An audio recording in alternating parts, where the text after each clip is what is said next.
अस्सलाम वालेकुम जी, कैसे हैं आप सब लोग। उम्मीद है आप सब लोग ठीक ठाक होंगे, खैरियत से होंगे, मज़े में होंगे। अल्लाह का शुक्र है मैं भी ठीक ठाक हूँ, फिट फाट हूँ, मज़े में हूँ। तो अभी जी हो गया है दोपहर का टाइम और हमारे घर में फ्रूट ख़त्म था। ख़त्म तो नहीं था, खैर थोड़े से आड़ू पड़े हुए थे जो कि किसी को खाने में अच्छे नहीं लगे, क्योंकि पता नहीं सीज़न तो आ गया है लेकिन इतने मज़े के नहीं थे, ना वो मीठे थे ना कुछ, मतलब बिल्कुल भी मीठे नहीं थे और सख्त से थे। तो हस्बैंड जो है वो फ्रूट लेकर आ गए थे सबके लिए। फ्रूट में वो खरबूज लेकर आए थे और इसके अलावा मैंगो भी लेकर आए थे। तो यहाँ मैं खरबूजे को मैंने पहले धो लिया था और इसके बाद मैं इनके छिलके उतार के इनको कट करके रख रही हूँ, क्योंकि इस तरह खाने में काफ़ी आसानी हो जाती है। इसके बाद जी मैंने मैंगो धो के भी रख दिए थे। अच्छा, मैं ऐसा करती हूँ ना कि फ़्रूट को एक कंटेनर में या किसी भी चीज़ में ना, डब्बे में डाल के ऊपर से ढक्कन दे के अच्छी तरह बंद करके रखती हूँ फ्रिज में, क्योंकि इस तरह ये है कि फ्रिज में जो है वो स्मेल नहीं होती। क्योंकि वैसे तो अगर आप खुला छोड़ेंगे ना तो एक चीज़ का जायका दूसरे में हो जाता है, क्योंकि आपको पता है गर्मियों का सीज़न है और गर्मियों का सीज़न इवन ना भी हो ना तो फ्रिज में जो भी चीज़ रखें हमेशा ढक के रखें। तो अभी जी हो गया है शाम का टाइम और हमने दोपहर में जस्ट फ्रूट खा लिया था, खाना खाया नहीं था, तो अभी हमें भूख लगी है। तो मैंने दोपहर में ही चिकन जो है वो मैरिनेट करके रख दिया था। मेरे पास चिकन पड़ा हुआ था। चिकन बोनलेस तो नहीं था, उसमें हड्डी भी थी, तो उसी को मैंने मैरिनेट करके रख दिया था, जो घर के आम मसाले होते हैं, जिसमें थी नमक, मिर्चें थी, इसके अलावा हल्दी थी और मैंने लेमन डाला था और थोड़ी सी दही और हल्का सा 1 चम्मच ऑयल का डाल के, ऑयल मैंने मैरिनेशन के दौरान ही डाला, बल्कि जब इसको पकाने लगी थी ना तब मैंने डाला और इसको मैंने हल्का सा पका के धीमी आंच पे पकाया है, दम पे पकाया है, तो वो फ़ौरन से चिकन गल गया है। और इसके बाद जी हमारा चिकन रेडी हो गया और मैंने साथ में बना लिए थे पराठे, तो ये हमारा रोल पराठा बन गया। अच्छा, पराठे भी मैंने ज़्यादा हैवी नहीं बनाए, मैंने दोनों साइडों से रोटी को पकाने के बाद हल्का सा उस पे ऑयल डाला है और इस तरह उसको सेक लिया है, यानी कि वो अच्छे से पराठे रेडी हो गए थे, यानी कि हैवी नहीं थे। इसके अलावा आप इसमें प्याज डालें और साथ केचप या चटनी कोई भी चीज़ ले लें, तो उसके साथ ये आपको बहुत टेस्टी और यम्मी लगेंगे। तो मैंने बस जस्ट चिकन की फिलिंग की है, क्योंकि उस दिन गर्मी बहुत ज़्यादा थी, तो बस ये हमारे पराठा रोल हो गए रेडी।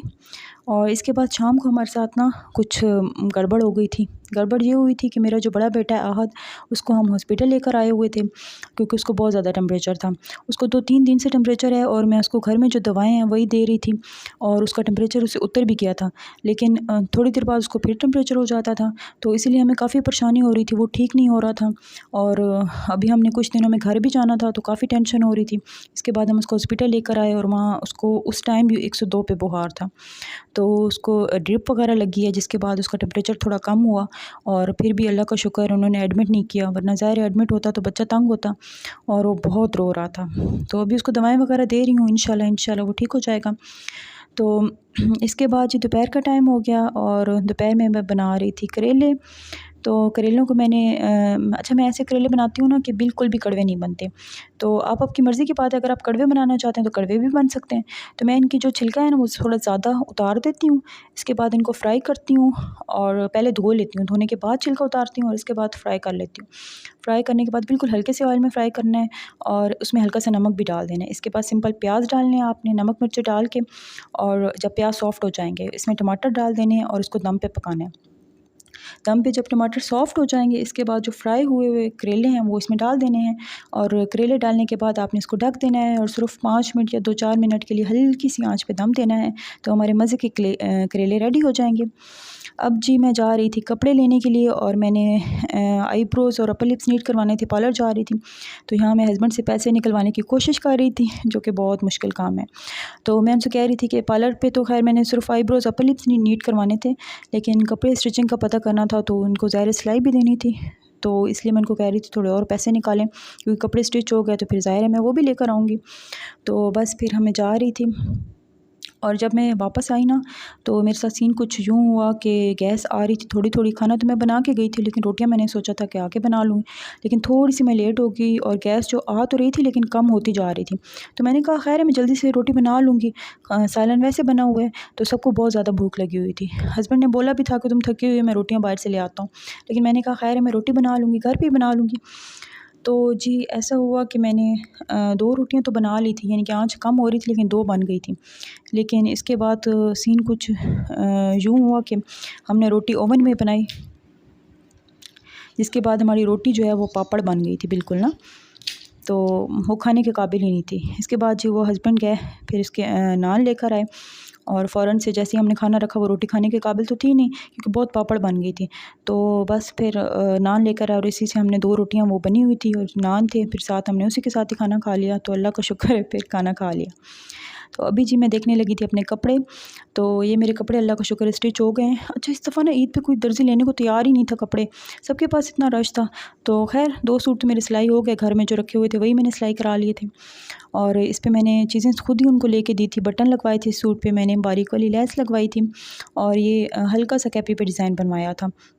तो ये मेरा जो है वो पर्पल कलर का सूट लॉन का था, ये भी रेडी हो गया। और दूसरा सूट इसका दूसरे वाले का मुझे कलर बहुत पसंद आया क्योंकि इसका लाइट सा कलर है और इस तरह का कलर मैं वैसे कम ही लेती हूँ, मैं अक्सर डार्क ले लेती हूँ। तो ये कलर लाइट सा था ना, मुझे बहुत अच्छा लगा। तो इसके साथ गले पे मैंने टसल लगवा लिया और ये देखें ये इन्होंने टसल लगाए हैं, यानी कि एक टूट भी गया, तो ये मुझे दोबारा से लगाना पड़ेगा। तो अब जी यहाँ पे गले पे मैंने बारीक वाली लैस लगवाई थी और ये चाकों पे भी बारीक वाली और ये दामन पे मैंने थोड़ी सी बड़ी लैस लगवा ली थी। और कैपरी का भी सिंपल सा डिज़ाइनिंग थी, बारीक वाली लैस मैंने लगवाई है और ये दरमियान में जो होती है सीढ़ी लैस टाइप होती है ना बारीक वाली, वो भी लगवा ली थी। तो ये मेरे दोनों सूट अल्लाह का शुक्र है रेडी होके आ गए थे। इसके अलावा हस्बैंड अपने कपड़े लेने जा रहे थे, तो मैंने कहा मेरे दुपट्टे ज़रूर पिको करवा के लाइएगा। तो ये वैसे उन्होंने ना पहली बार इस तरह हुआ है कि वो कपड़े में इस तरह मेरे दुपट्टे पिको करवा के लाए हों, क्योंकि वैसे जब भी होता है ना तो मैं उनके साथ जाती हूँ, तो ख़ुद अपनी पसंद के मैं पिको करवाती हूँ। इस तरह के काम उन्होंने कभी नहीं किए।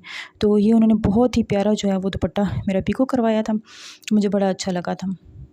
तो ये जी मेरा दूसरे सूट भी यानी कि सूट बिल्कुल रेडी हो गया।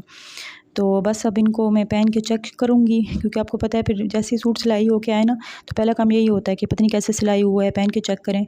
और मैंने जिनसे करवाए हैं उनसे फ़र्स्ट टाइम मैं करवा रही थी, तो ज़ाहिर है मैं पहन के भी चेक करूँगी। और ये हस्बैंड का दूसरा सूट भी रेडी हो गया था, तो मैंने भी 2 सूट सिलाई करवाए, हस्बैंड ने भी 2, और बाकी इंशाल्लाह हम ईद पे घर जाएँगे तो वहाँ से सिलाई करवा लेंगे। तो ये हस्बैंड का भी मैं खोल के देख रही थी, उनका भी वो कह रहे थे कि 1-2 दिन तक मिल जाएगा। एक तो पहले रेडी हो गया था, ये दूसरा सूट है।